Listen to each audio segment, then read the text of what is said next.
Waouh.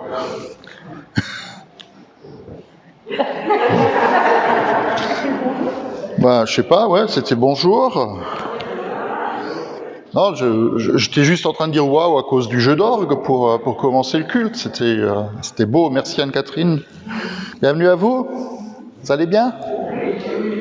Ok, alors vous pouvez rentrer chez vous.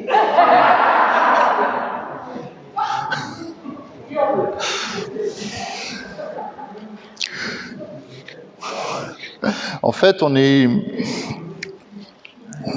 à quelques jours de Pentecôte. Alors déjà, cette semaine, on va fêter l'Ascension, qui est quand même aussi un événement fondateur, je veux dire, du ministère de Jésus, quand il rejoint la gloire du Père et il reprend son héritage. Et j'en parlerai un tout petit peu tout à l'heure. Mais parce que quand il monte au Père, il nous envoie le Saint-Esprit. Il en a besoin que le Seigneur vienne, le Saint-Esprit vienne remplir ce lieu maintenant. Amen. Qui vienne remplir ce lieu. Et j'ai envie de le dire comme ça, j'ai pas envie de vivre un culte sans que le Saint-Esprit soit présent. On veut pas. D'abord parce que ça sert à rien, ensuite ça va peut-être juste chatouiller notre âme, alors qu'en réalité le Seigneur aimerait travailler en profondeur dans nos vies. Et voilà, donc on te souhaite la bienvenue Saint-Esprit, tout comme on t'accueille Père, et on te souhaite aussi la bienvenue Jésus. Et le mot d'ordre de ce dimanche du psaume 66 nous dit « Béni soit Dieu, qui n'a pas écarté de lui ma prière, ni détourné de moi son amour. » Et j'aime cette parole. Béni soit Dieu qui n'a pas écarté ma prière et qui n'a pas détourné de moi son amour. Ok ? Alors on va chanter ensemble. Le premier chant.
Si vous regardez le plan de lecture, vous allez vous rendre compte que le psaume que je vais lire, c'est pas le psaume qui est proposé dans la lecture suivie. La lecture suivie, c'est le premier des psaumes, psaume numéro 1. Heureux celui qui ne s'assied pas en compagnie des méchants. Donc c'est pour vous. Alors je préfère vous lire le psaume 95, qui est celui par rapport au thème de ce dimanche, c'est l'Église qui prie. Nous sommes invités à prier le Seigneur. Et d'abord, pour vraiment prier le Seigneur, nous sommes invités à crier de joie. Wouh! Il y a de l'écho, je sais pas. Venez, crions de joie en l'honneur de l'Éternel, poussons des cris de joie en l'honneur du rocher de notre salut. Allons au-devant de lui avec des louanges, faisons retentir des chants en son honneur, car l'Éternel est un grand Dieu. Il est un grand roi au-dessus de tous les dieux, et il tient dans sa main la profondeur de la terre et les sommets des montagnes sont à lui.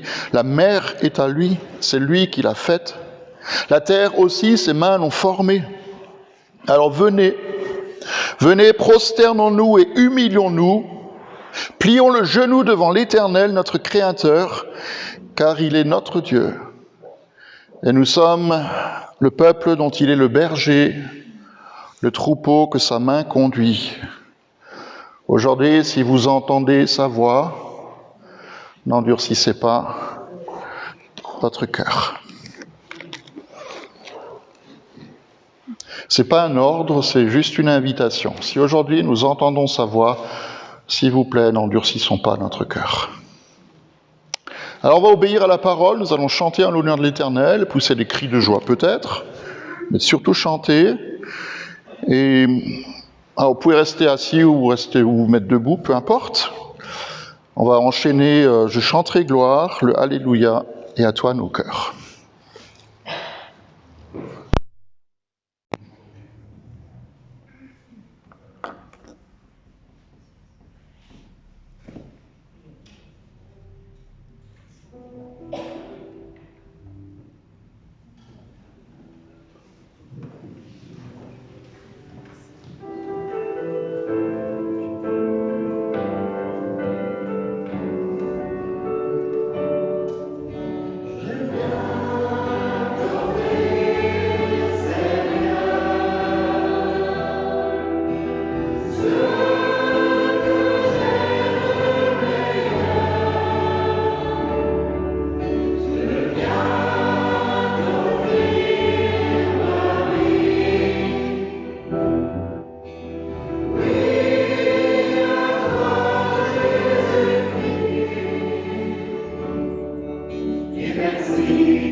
Vous entendez dans le psaume qui nous invite à venir nous prosterner dans ta présence, nous incliner devant toi.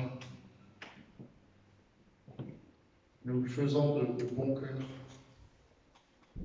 Tout notre cœur, toute notre âme, toute notre force, toute notre pensée. Nos pensées se tournent vers toi. Et que notre louange, notre adoration monte devant ton trône. Bénissons ton nom. Venons t'offrir, Seigneur, ce qu'on a de meilleur. Et c'est pas grand-chose.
Seigneur, que ce soit le chant qui monte de nos cœurs.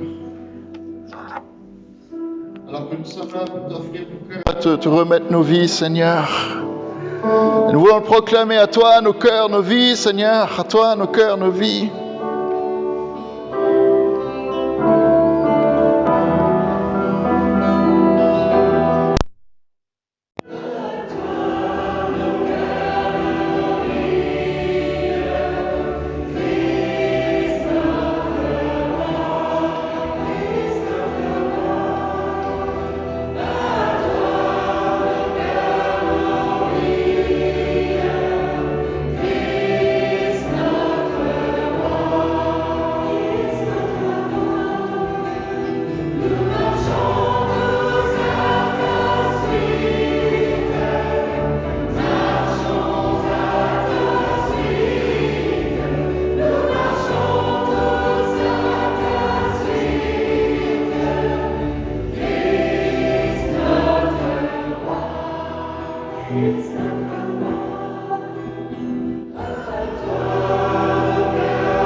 Mes amis, c'est ce que Paul écrit à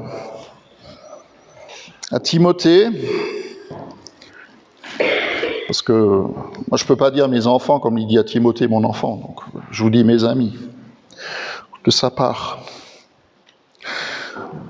J'encourage donc avant tout à faire des demandes, des prières, des supplications, des prières de reconnaissance pour tous les hommes, pour les rois et pour tous ceux qui exercent l'autorité, afin que nous puissions mener une vie paisible et tranquille, en toute piété et en tout respect.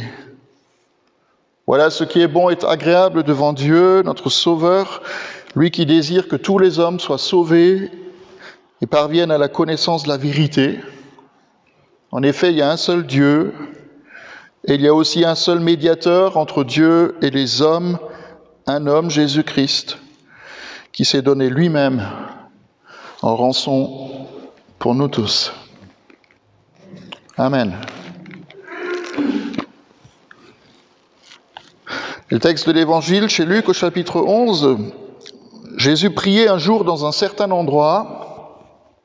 Quand il eut fini, un de ses disciples lui dit « Seigneur, apprends-nous à prier, tout comme Jean l'a appris à ses disciples. » Et il leur dit « Quand vous priez, dites, Notre Père, que la sainteté de ton nom soit respectée, que ton règne vienne, que ta volonté soit faite sur la terre comme au ciel. Donne-nous chaque jour notre pain quotidien. Pardonne-nous nos péchés, car nous aussi nous pardonnons à toute personne qui nous offense. Et ne nous expose pas à la tentation, et délivre-nous du mal. »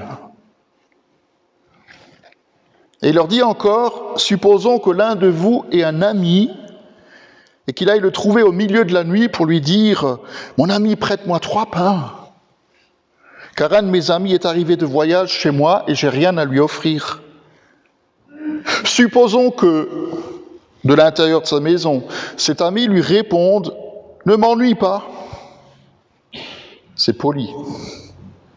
La porte est déjà fermée, mes enfants et moi, nous sommes au lit, je ne peux pas me lever pour te donner des pains. Mais moi, je vous le dis, même s'il ne se lève pas pour lui donner, parce que c'est son ami, il se lèvera à cause de son insistance et lui donnera tout ce dont il a besoin. Et moi, je vous dis, demandez et on vous donnera. Cherchez et vous trouverez. Frappez et l'on vous ouvrira. En effet, tous ceux qui demandent reçoivent. Celui qui cherche trouve et l'on ouvrira à celui qui frappe. Quel père parmi vous donnera une pierre à son fils s'il lui demande du pain? Ou bien s'il demande un poisson, lui donnera-t-il un serpent au lieu d'un poisson? Ou bien s'il demande un œuf, lui donnera-t-il un scorpion? Si donc, mauvais comme vous êtes, vous savez donner de bonnes choses à vos enfants, le Père Céleste donnera d'autant plus volontiers le Saint-Esprit à ceux qui le lui demandent. Amen. Je peux vous dire que c'est la seule prière qui sera exaucée à 100%, toujours. C'est si nous demandons le Saint-Esprit, le Père nous le donne. Donc vous avez le droit de le demander, et il va vous l'accorder. Amen. On va chanter « Je veux me rassasier ». J'aime bien ce verbe, se rassasier. De tout ce qu'il est.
veut juste prier, Seigneur, que tu poses ta main sur tous ceux qui sont dans la crainte ou dans des peurs, parfois irraisonnées.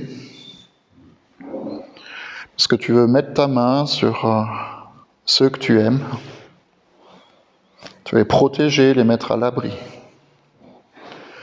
Et on veut juste, parce qu'on veut répondre à ce chant, on veut juste déposer nos craintes devant toi, quelle que soit l'origine de cette peur, ou le contenu de cette peur, nous voulons juste les mettre devant toi, Père, les abandonner entre tes mains, et te demander que tu viennes nous couvrir de ta bonté, de ton amour, dans le nom de Jésus. Amen. Il paraît que la semaine dernière, j'étais pas là, on vous a parlé de l'importance de la louange, si je ne me trompe pas, l'importance de chanter le Seigneur. C'est un des piliers du culte, ça fait partie de ces fondements même de ce que c'est que le culte, à côté de la parole de Dieu qu'on va écouter, à côté de la communion fraternelle, de la prière et aussi du partage du pain et de la coupe. Il ne faut pas qu'on l'oublie. Et ce matin, j'aimerais juste parler avec vous de ce deuxième pilier qui pour moi est aussi important que la louange, qui est celui de la prière. Et je ne sais pas si vous avez remarqué, mais je l'ai partagé au groupe de maison il n'y a pas trop longtemps. On a entendu l'évangile où les disciples viennent voir Jésus et lui demandent de leur apprendre à prier. C'est la seule fois dans tout l'évangile, dans tous les évangiles, même dans tout le Nouveau Testament, les disciples viennent demander à Jésus de leur apprendre quelque chose. Il ne lui demande pas de leur apprendre à prier pour les malades ou à marcher sur l'eau. Et il demande à apprendre à prier. Vous savez pourquoi ? Parce qu'ils ont vu Jésus le faire. Ils ont vu Jésus prier. Et ils savent que tout ce que Jésus a dit et tout ce que Jésus a fait découle de cette vie de prière qu'il avait, de cette relation qu'il avait avec le Père. Alors ce matin, je ne vais pas trop m'attarder sur le texte, alors déjà pas du Siracide, ceux qui ont lu le plan de lecture. Moi, je n'ai pas le Siracide dans ma Bible, donc ceux qui l'ont, vous pouvez le lire chez vous. Et pas non plus m'attarder trop sur le texte de Daniel 9, qu'on a lu d'ailleurs aussi dans la lecture suivie il y a quelques jours, qui est en fait une forme de prière importante, qui est celle de demander pardon, de la repentance, mais aussi de prier pour la nation et pour le peuple. C'est un peu l'obéissance à ce que Paul va reprendre dans le texte de l'épître à Timothée que j'ai lu tout à l'heure. Et Daniel il dit, j'ai prié l'Éternel, mon Dieu, je lui ai fait cette confession, Seigneur, tu es grand et redoutable, toi qui gardes ton alliance et qui traites avec bonté ceux qui t'aiment et qui obéissent à tes commandements. Nous avons péché, nous avons agi en hommes pervertis, nous avons été méchants et rebelles. Nous nous sommes détournés de tes commandements, de tes règles. Nous n'avons pas écouté tes serviteurs, les prophètes, lorsqu'ils ont parlé en ton nom, à nos rois, à nos chefs, à nos ancêtres et à tout le peuple. Et maintenant donc, notre Dieu, écoute la prière et les supplications de ton serviteur et fais briller ton visage au-dessus de ton sanctuaire qui est dévasté pour l'amour de ton nom. Ouvre les yeux et regarde les ruines. Regarde la ville à laquelle ton nom est associé. Et je crois que pour nous, c'est aussi important aujourd'hui. Il ne faut pas qu'on l'oublie de prier pour Jérusalem. Vous savez que depuis quelques jours, c'est de nouveau un peu le souk là-bas. Ils sont en train de s'énerver un peu. Donc, prier pour la paix de Jérusalem, c'est important.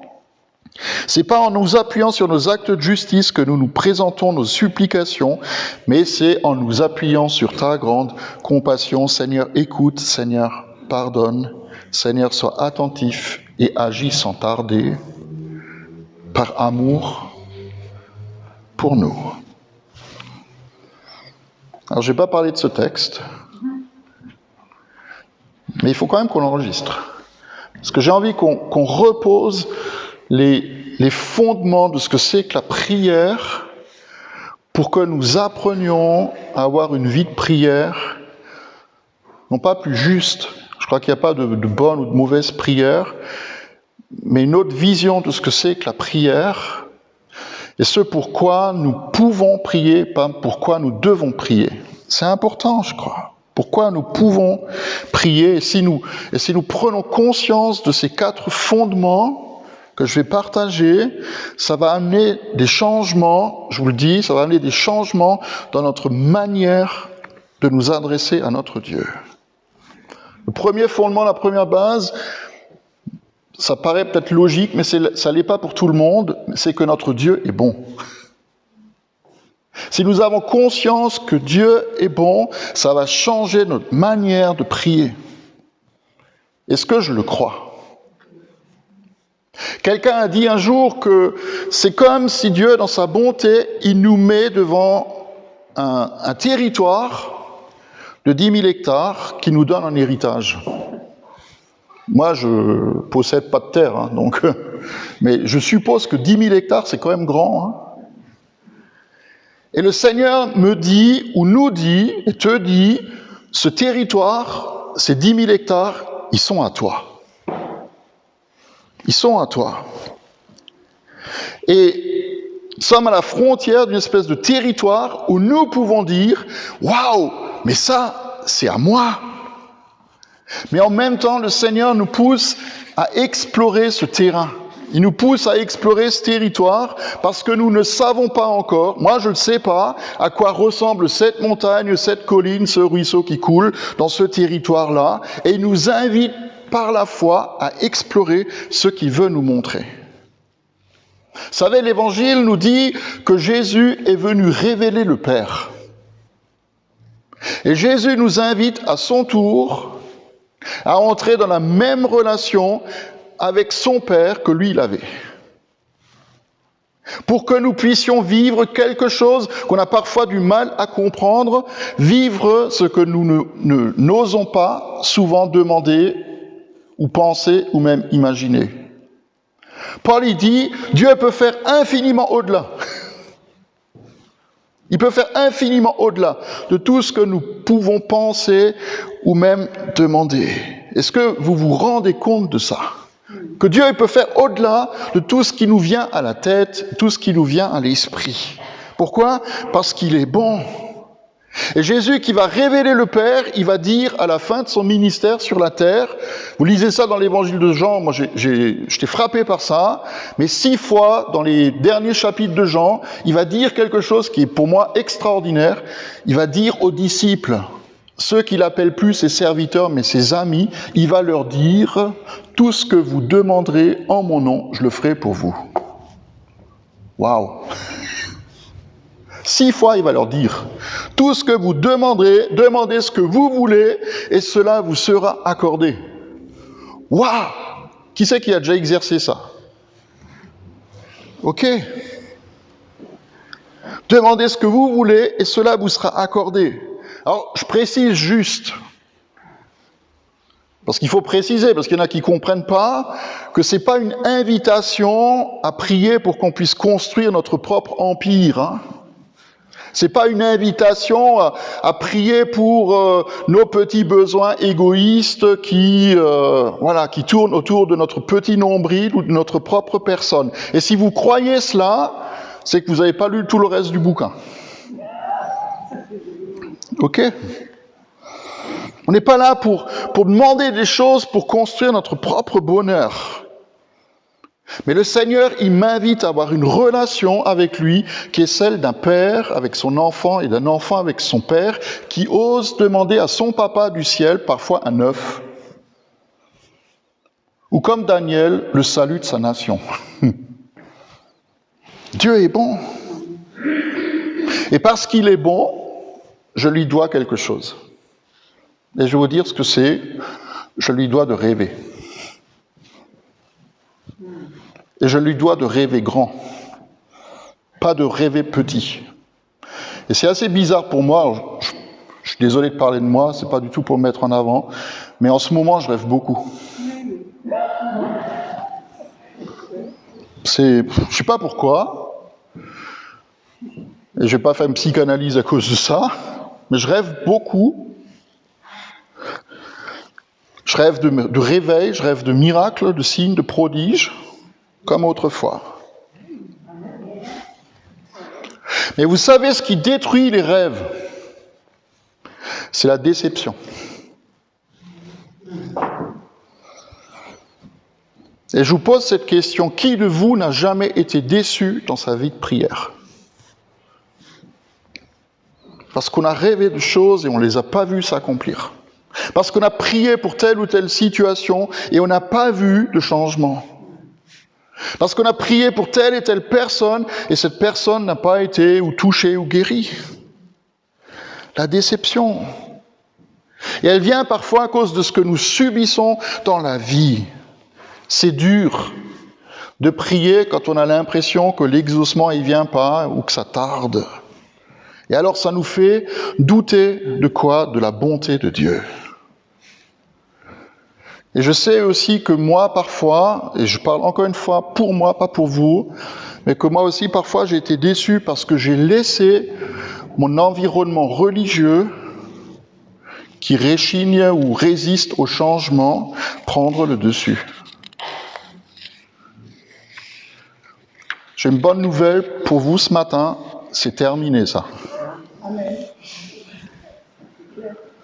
Et je pose ce fondement-là, c'est terminé ça, je ne vais plus me laisser ni impressionner, ni apeurer par des gens qui ne veulent pas changer, ou par un système religieux. Pourquoi? Parce que Dieu est bon, et qu'il a préparé pour chacun d'entre nous, et je vous le dis aussi à vous, il a préparé pour chacun d'entre nous de bonnes choses. Le prophète Osée, il dit à la fin du chapitre 3 qu'à la fin des temps, le peuple va venir en tremblant devant Dieu, non pas à cause de sa colère, c'est ce qu'on pense souvent, non pas à cause de sa colère, mais à cause de sa bonté. Et moi, j'attends ce temps où le peuple de Dieu va se lever et va trembler devant Dieu, non pas à cause de son jugement, mais à cause de sa bonté. Dieu est bon. Amen. Ok, il y en a 2 qui sont d'accord. On n'a encore rien vu. Moi, je le crois. Et ça me redonne un élan pour espérer, pour voir changer les choses. Ça, c'est la première base. Je vais aller plus vite pour les 3 autres, vous rassurez-vous, parce que sinon... Le deuxième fondement, c'est que pour Dieu, rien n'est impossible. Moi, j'aime cette parole de l'ange Gabriel qui vient dire à Marie, « Le Saint-Esprit va venir sur toi, la puissance du Très-Haut va te couvrir de son ombre. Voici que ta cousine Élisabeth, elle est aussi devenue enceinte d'un fils dans sa vieillesse. Celle qu'on appelait stérile, elle en est à son 6e mois. En effet, rien n'est impossible à Dieu. » Donc, comme tout à l'heure, je vous pose la question, est-ce que vous le croyez que pour Dieu, rien n'est impossible? Si vous ne le croyez pas, il faut revenir au point numéro 1. Mais je ne vais pas recommencer. Mais si rien n'est impossible à Dieu,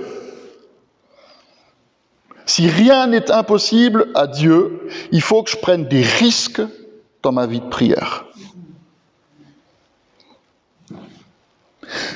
Vous savez quoi? Ça ne va pas me faire de bien à ma foi si je reste toute la journée dans un fauteuil à attendre que Dieu fasse quelque chose, alors que pour lui, rien n'est impossible. Ce qu'il cherche, ce sont des amis qui coopèrent avec lui, qui vont se lever avec lui pour accomplir l'impossible. Des hommes et des femmes qui vont créer un espace et des occasions où lui peut se manifester. Pas nous, mais lui peut se manifester. Et moi, je prie qu'il souffle son Saint-Esprit sur nous, qu'il nous donne cette conviction profonde que pour lui, effectivement, rien n'est impossible. Moi, j'ai envie que sa parole, qui est fraîche tous les matins, elle devienne fraîche pour moi. Que ce que Dieu dit, je puisse le dire aussi. C'est pour ça que Jésus, face à la foule qui a faim, qu'il est en train d'enseigner, qui a faim, il va dire aux disciples, donnez-leur vous-même à manger. Et les disciples sont là, comment on va faire? Il y a juste 5 pains, 2 poissons. Comment on va faire pour nourrir cette foule qui a faim? Jésus leur dit, mais donnez-leur vous-même à manger. Vous savez pourquoi il leur dit ça? Parce que dans cette parole qu'il leur donne, il y a la puissance pour que le miracle puisse se produire. Et ils vont le faire. Ils vont être étonnés.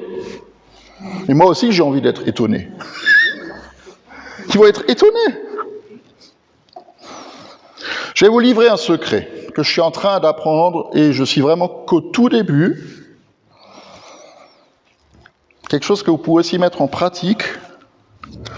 L'obéissance immédiate fait grandir ma foi parce qu'elle libère une puissance plus grande.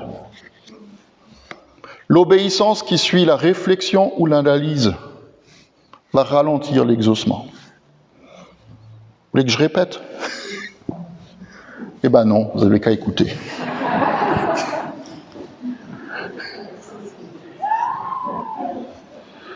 L'obéissance immédiate va faire grandir ma foi, va augmenter la puissance de l'exaucement. L'obéissance qui suit l'analyse, est-ce que gna gna gna, ou la réflexion va ralentir l'exaucement. Troisième point, Jésus il a déjà tout accompli. Wow, ça me fait du bien. Vous savez pourquoi? Parce que je peux me reposer sur ce qu'il a fait. Pas sur ce que moi j'ai besoin de faire. Et moi j'aime ce texte de Paul quand il écrit aux Éphésiens, « Béni soit Dieu et Père de notre Seigneur Jésus-Christ, qui nous a bénis de toute bénédiction dans les lieux célestes en Christ. » Et il faudrait qu'on lise toute la suite de ce texte. Pourquoi est-ce qu'il nous a bénis de toute bénédiction dans les lieux célestes? Parce que Jésus a déjà tout accompli à la croix. À cause de la croix, tous les problèmes que nous pouvons trouver sur terre ont déjà une solution. Alors je ne dis pas que la solution, elle est sur terre. Parfois, elle est au ciel. Mais il y a déjà une réponse au problème à cause de la croix. Et Jésus, quand il donne sa vie pour nous, il va créditer notre compte en banque céleste, à condition que nous lui ayons remis notre vie. Pourquoi est-ce qu'il nous bénit? Pourquoi est-ce qu'il nous a bénis, comme Paul l'écrit? Pour une raison simple, c'est juste parce qu'il nous aime. Pas parce qu'on aurait mérité quelque chose. Juste parce qu'il nous aime.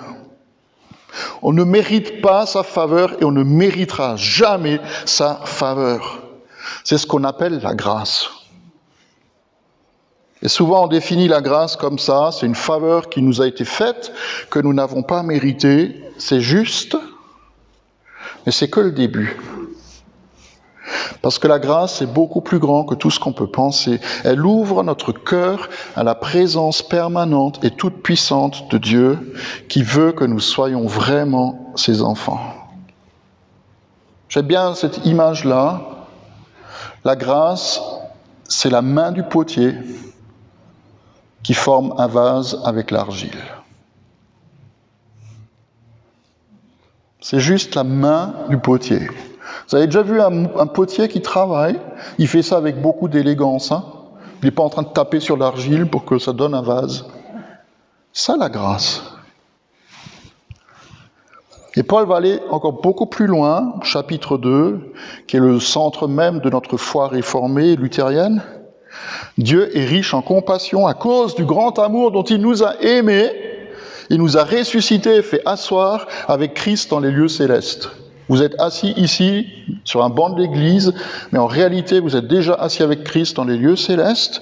Et il a fait cela afin de montrer, écoutez bien, dans les temps à venir, pas hier, dans les temps à venir, l'infinie richesse de sa grâce, par la bonté qu'il nous a manifestée en Jésus-Christ. Amen. Dans les temps à venir, pas seulement hier, dans les temps à venir, le Seigneur va nous montrer l'infinie richesse de sa bonté qu'il a manifestée en Jésus-Christ. Alléluia. Dernier fondement, dernière base. Est-ce que nous savons qui nous sommes aux yeux du Père? Il y a une seule fois dans l'Évangile où il est dit de Jésus qu'il savait, et qu'il savait, qu'il savait, qu'il savait qui il était. Souvent on nous rapporte ce qu'il a fait, ce qu'il a dit, ce qu'il a enseigné, ce qu'il a montré, mais une seule fois, on nous dit dans l'Évangile ce que Jésus pense de lui-même. Et c'est justement la fin de l'Évangile de Jean. Jésus savait que le Père avait tout remis entre ses mains, qu'il était venu de Dieu et qu'il retournait à Dieu. C'est pour ça qu'on fête l'Ascension. Il a conscience de deux choses. Il sait qui il est, et il sait que tout est à lui. Tout. Absolument tout. Tout ce qui existe, tout ce qui a existé, tout ce qui existera. Le passé, le présent, l'avenir, l'univers, la terre, les hommes, tout est à lui. Et en tant que fils de Dieu, c'était déjà à lui, mais il y a renoncé pour devenir comme nous. Et maintenant, il va reprendre son héritage. Il va même rajouter quelque chose et le dire aux disciples, tout ce que le Père m'a donné, c'est aussi pour vous. Tout ce que j'ai, c'est aussi pour vous. Est-ce que nous comprenons ce que ça veut dire ? Tout ce qui est à lui nous appartient aussi. C'est pour ça que nous sommes ses héritiers. Alors ça nous pousse à quoi ? Peut-être à la prière. En tenant compte de ce que j'ai dit tout à l'heure. On ne prie pas d'abord pour ses propres besoins, mais pour que la gloire de Dieu se manifeste. Parce que Jésus va faire quelque chose d'extraordinaire quand il dit cela, alors qu'il sait qui il est, qu'il possède tout. Il va se mettre à genoux devant ses disciples et il va leur laver les pieds.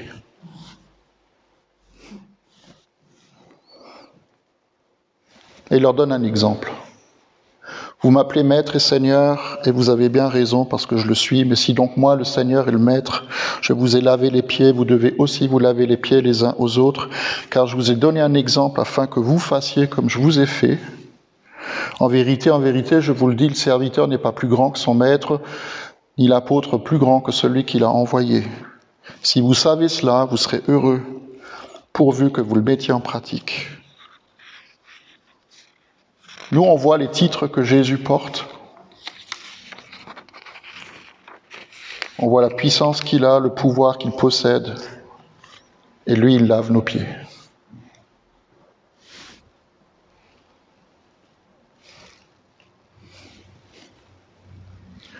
Et je vais vous dire quelque chose pour terminer. C'est quand on aime son prochain et quand on le sert. Quand on prie que la faveur de Dieu descende sur lui avant qu'elle descende sur nous. C'est là que se révèle notre vraie valeur et notre vraie identité. C'est dans la prière où nous ne cherchons pas notre propre intérêt d'abord, mais que la gloire de Dieu se manifeste vraiment, que nous apprenons qui nous sommes aux yeux du Père. Et je vous le dis, nous n'avons pas besoin de courir après un titre. Moi, parfois, je suis effaré quand je vois sur Internet, les gens, ils sont super prophètes de telle ou telle galaxie. Pas besoin de courir après les titres. Pas besoin de remplir sa carte de visite. Tout ce qu'on a à faire, c'est juste apprendre à servir comme Jésus a servi. Et à prier comme Jésus a prié. Pour que la gloire de Dieu se manifeste au travers de nous, pour les autres. Et aussi parce que nous sommes ses enfants. Aussi pour nous. Amen. J'ai tenu 22 minutes. Ok. J'ai mon chronomètre ambulant qui est là. Je voudrais qu'on se lève, s'il vous plaît. On va...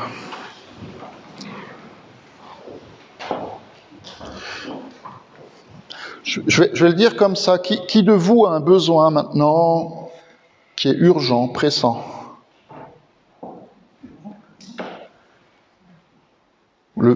Personne, ok. Si, vous pouvez lever la main. Hein. Je ne vais pas vous demander ce que c'est, mais si vous avez besoin de quelque chose, on est là en communauté. Je vais vous dire, on a prié il y a 15 jours pour ma collègue de Buten qui était en réanimation, hein, vous vous souvenez ? Elle est sortie, elle est plus paralysée, elle voit de nouveau, elle est en train de se remettre, donc le Seigneur entend nos prières. Et c'est pas que les nôtres, hein, je veux dire, c'est pas nous qui nous mettons en avant, mais il entend nos prières. On a des sujets de prière aussi qui nous ont été confiés, je vais pas les dire parce que les personnes ne sont pas là, mais qui sont vraiment importantes, que le Seigneur, il réponde à ce que nous disons en tant que communauté. Parole dit, si 2 ou 3 se mettent d'accord sur la terre pour demander quelque chose au Père, au nom de Jésus, cela leur sera donné. Donc il faut qu'on soit d'accord, que le Seigneur vienne toucher les vies de ceux qui ont besoin maintenant. Et je voudrais juste vous inviter à tendre vos mains vers lui, si vous avez besoin et si vous n'avez pas besoin.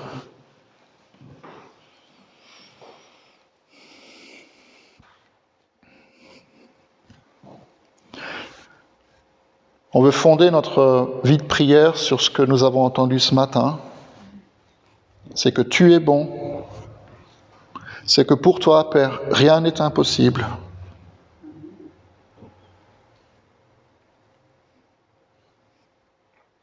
Que tu es bon.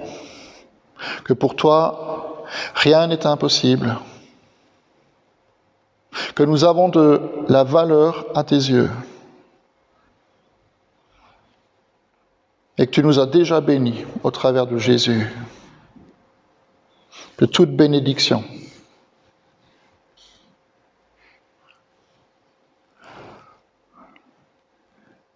Et nous appelons ensemble, Père, ta bonté à se manifester dans la vie de ceux qui ont levé la main et qui ont besoin maintenant. Et peu importe le domaine, peu importe les circonstances, peu importe la situation,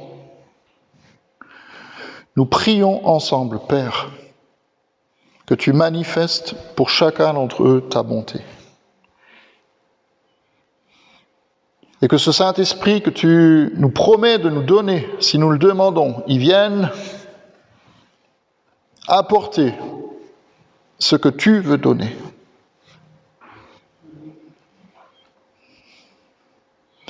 Et nous laissons à tes pieds, Seigneur, toutes les déceptions que nous avons pu vivre et qu'on va vivre encore, sans doute. Et continuer à proclamer que tu es bon. Continuer à proclamer que pour toi rien n'est impossible et que tu peux faire au-delà de tout ce que nous pouvons demander ou même penser.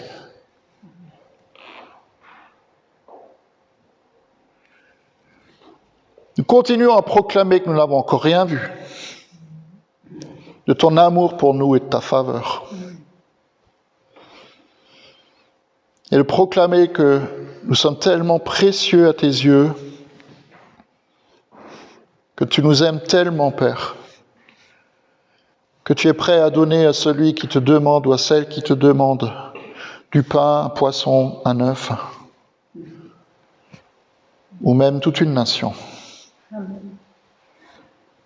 Et nous obéissons à ta parole, prions pour ceux qui exercent l'autorité, qui nous gouvernent, afin que nous puissions mener une vie paisible.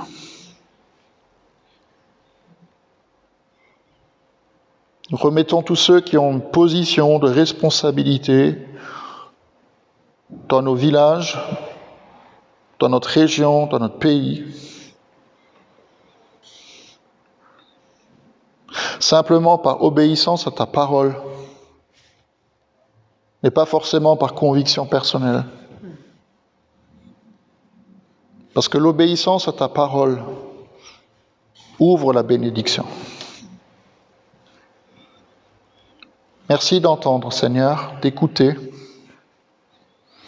et de nous répondre d'une manière ou d'une autre, comme tu le voudras, dans le nom de Jésus. Amen. Et on va essayer de chanter. Je dis bien essayer. Hein. Mais on aime bien ce chant, on l'a appris il n'y a pas longtemps. C'est tout puissant. Hein? On a la foi, ouais, c'est ça, exactement.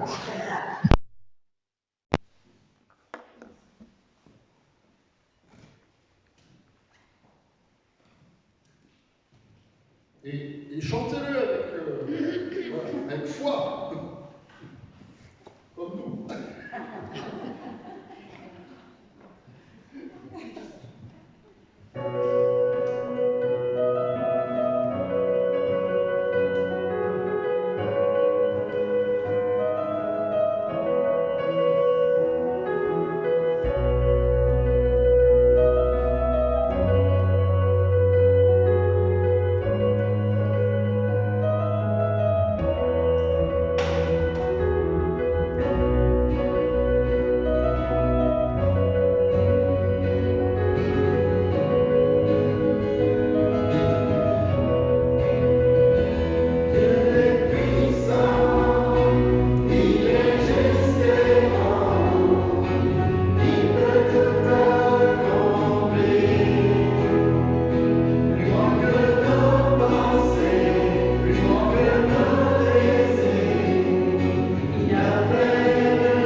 Notre Dieu est puissant. Bénissons ton nom, Seigneur, alors que nous élevons nos voix pour prier comme tu nous as appris à le faire.